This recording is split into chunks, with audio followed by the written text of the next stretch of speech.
Жинхэнэ йогч магтаал шаашаал болон гүтгэлэг дөрөмжлөг сэтгэлдээ тээхгүй байх чадвартай нэгэн байдаг. Хэн нэгэн таныг өчрөгийн магтаад байхаар та түүнд сэтгэлээ өгчдөг. Улмаар тэдний гаргасан алдаа харах чадвараа алддаг. Санскрит хэлэнд та дайснаасаа илүү өөрийн найзуудаасаа илүү сэрэмжлэх хэрэгтэй гэсэн зүйр үг байдаг. Дайсан бол дайсан учраас та түүнээс байнга болгоомжлон сонор сэрэмжээ алдахгүй. Таны сэтгэл сөргөөр нөлөөлөх буюу таныг буруу зүйл рүү алгуурхан татан оруулж чадна. Тиймээс та болгоомжилж байх хэрэгтэй. Танд байглаас зайлсан нэгэн зүйл бол таны хэн нэгэн дөрөмжилбоос та түүнээс зайгаа барьж эхэлдэг. Та тэдгээр хүмүүсээс харьцаагаа тасалдаг. Та тэдгээр хүмүүсийг өөртөө ойртуулахыг ч хүсэхгүй. Магадгүй километрийн наан цаанаас харьцдаг болох байх.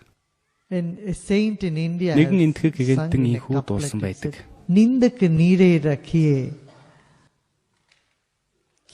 Өөрийг танд дөрөмжилдэг хэн нэгнийг дэрэгдээ байлга. Учир нь тэр хүн таны шүүхийн танхимыг ус савнгүйгээр ч цэвэр цэмцгэр байлгана.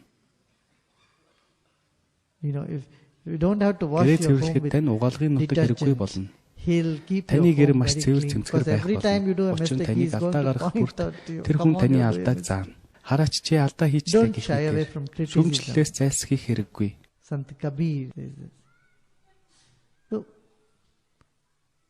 Бид шүүмжлэлийг хүлээн авах чадвартай байж түүний цаад учир шалтгааныг харж чадаж байгаа нь бидний өсөлтийн хэн хэмжүүр болдог. Бусдаар хэн нэгэн таныг шүүмжлэлээгээд та сэтгэлээр унаад байвал утгагүй зүйл болно. Хүмүүс таны тэнцвэрийг амархан алдуулаад байх боломжтой болно. Нэг шүүмжлэл сонсох төдийд баланс буюу тэнцвэрт байдлаа алдаад байж болохгүй.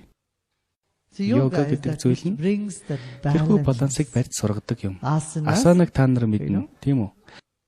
Асан хийснээр хоёр талын ач холбогдолтой. Таны сэтгэл болоод бие махбод эрүүлж байна.